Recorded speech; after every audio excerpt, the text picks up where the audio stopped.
The moment the room goes quiet when you walk in is the moment you've actually begun to lead. There is a specific, bone-chilling silence that happens when the people around you, your friends, your co-workers, even your family collectively decide that you are no longer one of them. You can feel the invisible wall go up. You see the glances they exchange when they think you aren't looking. In that second, the human brain screams at you to apologize, to shrink, and to beg for a seat back at the table of the mediocre. Don't you dare. That isolation isn't a cage, it's a forge. If the world is against you, it's because you finally stopped being a background character in their lives and started being the protagonist in your own. You haven't been rejected, you've been upgraded. Welcome to Human Nature Decoder. If you're currently standing in that cold silence, understand that this is the initiation every great leader in history had to pass. Since we are growing this community together, please like and share this video. It helps our reach and ensures this decoded strategy finds those currently fighting in the dark. Part 1. The Machiavellian Furnace. Niccolò Machiavelli, the architect of modern power, didn't write his masterpiece from a position of comfort. He wrote it while the world was trying to break him. He was exiled, stripped of his reputation, and literally broken on the rack by his enemies. His shoulders were dislocated, his body was bleeding, and his allies had vanished. But instead of writing a letter of apology, he wrote The Prince. He realized that when everyone is against you, you have a unique advantage. You no longer have to pretend to care about their opinions. He turned his isolation into an intellectual empire that has outlasted every king who ever crossed him. If you want to win when the odds are stacked against you, you have to stop playing the game of being liked and start playing the game of being effective. Power is not about popularity, it's about leverage. We are going to take the very weight they are using to hold you down and turn it into the foundation of your throne. Part 2. The anatomy of betrayal and the social immune system. First, recognize the biology of why this is happening. You aren't being targeted because you're a failure. You're being targeted because your progress is a threat to the group's comfort. Machiavelli famously noted that anyone who tries to introduce a new order will have enemies in everyone who was doing well under the old system. When you start leveling up, when your discipline sharpens, your body transforms, or your bank account grows, you become a walking reminder of what the people around you aren't doing. Your light reveals their shadows. This is the crab bucket effect. A single crab can easily climb out of a bucket, but the other crabs will reach up and pull it back down to its death rather than let it escape. They don't hate you, they hate the fact that you're proving escape is possible. The social group acts like a biological organism. When a cell begins to behave differently, the immune system of the group identifies you as a pathogen. They don't see your growth as a benefit, they see it as an instability. They attack you not to fix you, but to maintain the status quo. Stop trying to explain your vision to the crabs. They don't want to understand. They want you back in the bucket. To win, you must realize that their agitation is your GPS. It means you are heading toward the exit. Part 3. The Strategy of the Void. When the world turns on you, your instinct is to roar back. You want to defend your honor and scream your truth. You want to post on social media, send long, explanatory texts, and confront your accusers. This is a massive strategic error. When you fight a mob, you are giving them exactly what they want, your energy. You are showing them that they have the power to disturb your peace. Machiavelli's move was different. He vanished. He retreated to his farm and went silent. This is the strategy of the void. When you are being attacked, you must remove the target. Become a ghost. Withdraw your presence, your voice, and your attention entirely. Silence is the ultimate power move because it creates a vacuum. Gossip and hate are fires that require the oxygen of your reaction. When you provide absolute freezing silence, the fire dies out. Calm, but more importantly, it creates paranoia. When you stop reacting, they start wondering, what is he planning? Why isn't he broken? Did we miss something? While they are wasting energy speculating, you are working in the shadows. You aren't just surviving, you are building. The void is not empty. It is a laboratory where you are synthesizing the next version of yourself. This is where you develop the skills that will eventually make their opposition irrelevant. Part 4. The Mask of the Fool and Strategic Submission. Sometimes you can't run. You're stuck in the same office, the same social circle, or the same house as your enemies. In these cases, you use the tactic of strategic submission. Look at the story of Lucius Brutus. To survive a murderous king who had already executed his family, Brutus didn't fight. He pretended to be an idiot. He acted slow, submissive, and harmless. He let the court laugh at him until they stopped paying attention to him. He became invisible. Behind that mask of the fool, Brutus was calculating. He was learning every secret, every weakness, and every entry point. When the king finally slipped and public outrage peaked, the idiot dropped the mask and led the coup that founded the Roman Republic. This is Law 38. Think as you like, but behave like others. If your environment is hostile, don't wear your ambition on your sleeve. It's a target. Blend into the background. Let them think they've already won. There is a massive psychological advantage in being underestimated. The arrow that hits the hardest is the one they never saw being notched. If they think you are defeated, they stop guarding their jugular. Part 5. The Alchemist of Pressure. You must become anti-fragile. This concept, popularized by modern realism and echoed by Machiavellian thought, describes things that actually benefit from disorder and stress. Most people are like glass, they break under pressure. Some are like steel, they resist it. But you must be like a forest fire. The wind that blows out a candle only makes the forest fire grow. Take every insult and use it as an audit. If your enemies say you're too intense, translate that to, I need to calibrate my social mask better. If they say you're failing, translate that to, I need to sharpen my execution. Your enemies are the only ones who will give you a brutal, honest map of your weaknesses. Friends will sugarcoat the truth to keep the peace. Enemies will stab you with the truth to hurt you. Let them stab you, then take the blade and use it as a tool. As Machiavelli said, a prince must be a fox to recognize traps and a lion to frighten wolves. Your enemies are literally showing you where the traps are. They are your free consultants. They are highlighting the vulnerabilities in your character that you were too proud to see. Every time they throw a stone, pick it up and use it to build your wall higher.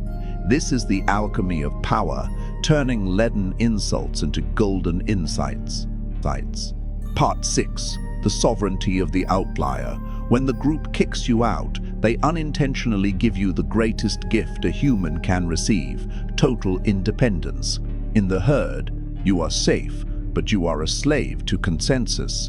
You have to check with the group before you think, act, or speak. In the wilderness, you are alone, but you are a king. Machiavelli warned against mercenaries and auxiliary forces, relying on others for your security. This isolation is your chance to build a life that is entirely yours. You must focus on 3 pillars of autonomy: financial autonomy, building a source of income that no boss can threaten and no HR department can silence; emotional autonomy, cultivating a peace of mind that doesn't depend on a partner's approval or a friend's validation; intellectual autonomy, developing the ability to see the world as it is, stripped of the propaganda the group uses to control its members. The second you can look at the people who rejected you and realize you don't need a single thing from them, not their money, not their approval, not their company, you have won the war. A man who needs nothing is a man who cannot be controlled. Isolation is the price of sovereignty, and it is a price worth paying. Part 7. Breaking the wall from within. You might see the people against you as a solid, impenetrable wall, a united front of hatred.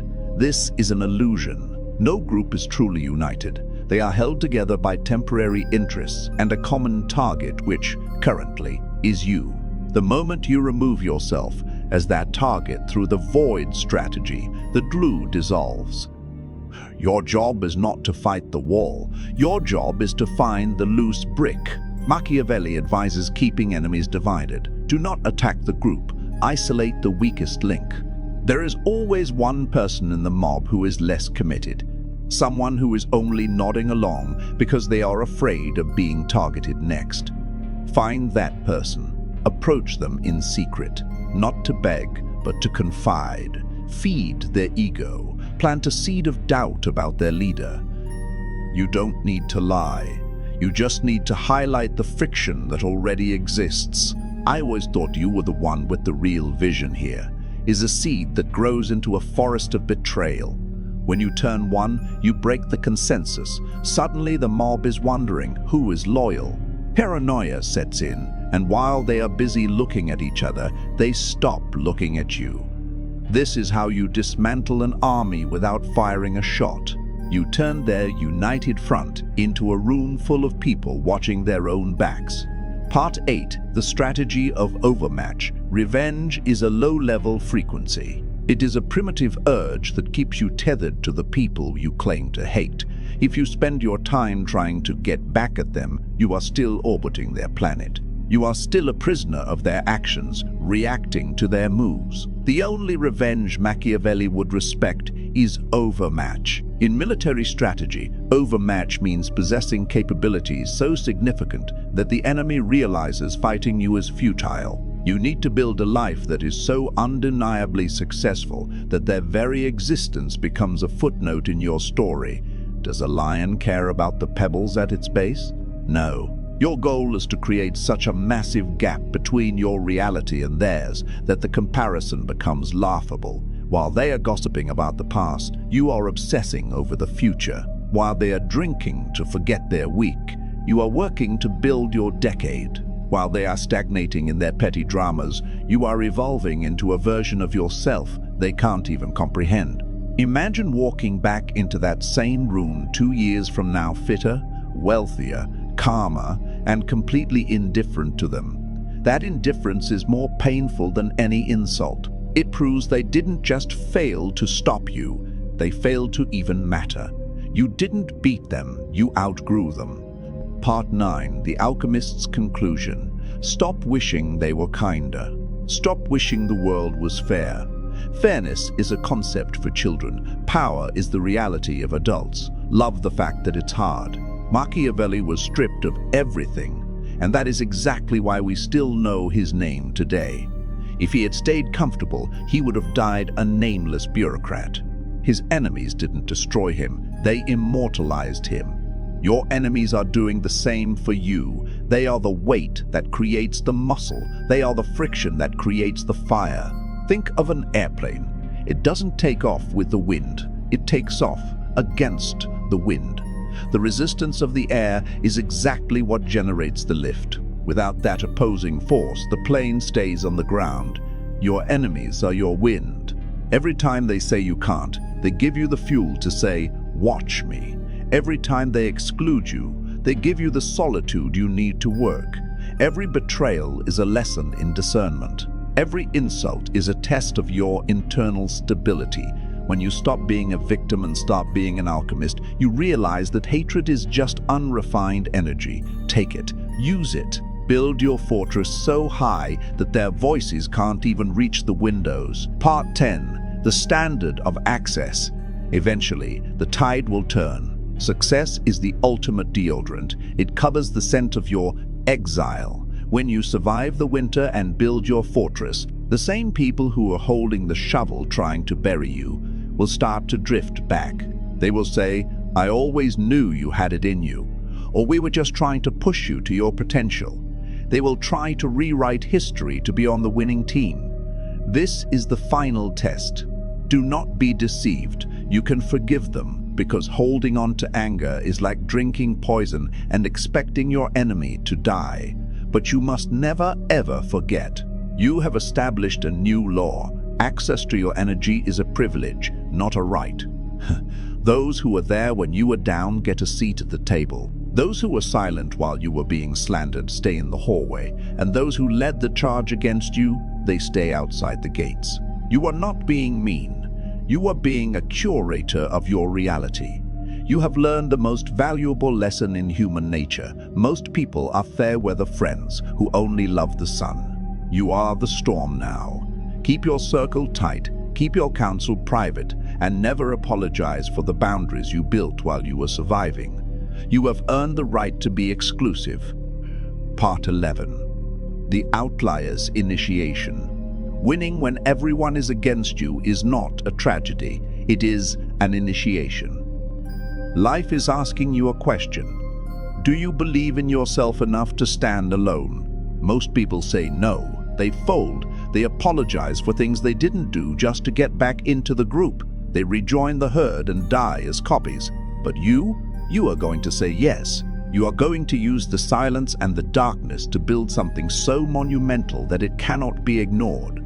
You are going to study the game while they are sleeping. You are going to cultivate a mind that is sharper than their tongues and a heart that is colder than their betrayal. One day, you will look down from the life you've built. You will see the people who doubted you, who mocked you, who betrayed you. And from that height, they will look very, very small. You won't feel the need for revenge. You won't feel anger. You will just feel distinct. You are the outlier. They are the crowd, and that is the only victory that matters. If this analysis decoded the path forward for you, please like and share this video. It helps us build this community of those who choose to see the world as it is, not as they wish it to be. Join the Human Nature Decoder family. Remember, the world belongs to those who can stand alone until they stand above. Part 12. The Architecture of the Outlier. Deep dive. To truly understand the Machiavellian path, we must look deeper into the architecture of the mind. When everyone is against you, you are forced into a state of hyper-awareness. This is what we call the outlier's edge. While the group is lulled into a false sense of security by their numbers, you are sharpening your senses. You are forced to notice the subtle cues of human behavior because your survival depends on it. Machiavelli understood that power is not just about force, it is about perception. If people perceive you as weak, they will attack. If they perceive you as a ghost, they will fear you. This is why the strategy of the void is so effective. It removes the data points people use to judge you. When you are silent, you become a Rorschach test for their own insecurities. They see in your silence whatever they fear most about themselves. But this process requires an iron will. You will feel the pull of the tribe. You will feel the biological urge to explain yourself. You must kill that urge. Every time you explain yourself to someone who is committed to misunderstanding you, you lose a piece of your power. You are effectively saying, your opinion of me matters more than my own reality. Part 13. The Modern Battlefield. In the digital age, being against the world often means being against a digital mob. The rules of Machiavelli still apply. The digital mob thrives on attention. They want the ratio. They want the quote tweet. They want the public apology. When you deny them that, you are performing a digital exorcism. You are removing the spirit of their influence from your life. Think about the creators and entrepreneurs who have been cancelled or blacklisted. The ones who survived and thrived did so by leaning into the isolation. They built their own platforms, their own mailing lists, and their own communities. They stopped asking for permission to exist within the group and started building their own world. This is the ultimate Machiavellian move, making the enemy's territory irrelevant. If you are being pushed out of an office, don't just find another job in a similar office. Start thinking about how to build a business where no board of directors can fire you. If you are being pushed out of a social circle, don't just find another group of fair-weather friends. Build a deep, small circle of loyalists who have been tested by fire. Part 14. The final evolution. The final evolution of the outlier is the transition from victim of isolation to master of solitude. Solitude is not something that happens to you. It is something you choose. It is the environment in which greatness is brewed. Machiavelli, in his letters, described how he would come home from a day of petty labor, put on his royal robes, and enter the ancient courts of ancient men. He was alone in his room, but he was in the company of the greatest minds in history. This is your path. When the people around you are too small to understand you, you must find your peers in the books, the strategies, and the history of those who came before you. You are not alone because you are unworthy. You are alone because you are uncommon. The common man finds comfort in the crowd. The outlier finds power in the peak. The air is thinner at the top and fewer people can breathe it. That is why there is so much room. Part 15. The Unspoken Reality. Let's be honest, this path is painful. There will be nights where you wonder if it's worth it. There will be moments where the weight of the silence feels like it will crush you. But look at the alternative. The alternative is to live a life of quiet desperation, constantly molding yourself into a shape that pleases people who don't even like themselves. To win when everyone is against you is to claim your humanity. It is to say, I am the architect of my own soul. The people who are against you today are the fuel for the fire that will warm you tomorrow. They are the obstacles that will make your victory story worth telling. Without the Joker, Batman is just a rich guy in a cave. Without the Medici, Machiavelli is just a forgotten clerk. Your enemies are giving you the greatest gift possible, a reason to be extraordinary. Take that gift, wrap it in silence, sharpen it with discipline, and use it to cut your path through the world. Human Nature Decoder is more than just a channel. It is a community of the silent, the strong, and the strategic. If you have made it this far, you are already one of us. You have the attention span and the hunger that the masses lack. Like this video to signal to the algorithm that this content matters. Share it with the one person you know who is currently in the furnace. And most importantly, subscribe to join the ranks of those who decode the world instead of just living in it. You are the outlier. You are the predator. You are the storm. Stand alone until you stand above. We will see you in the next decoding.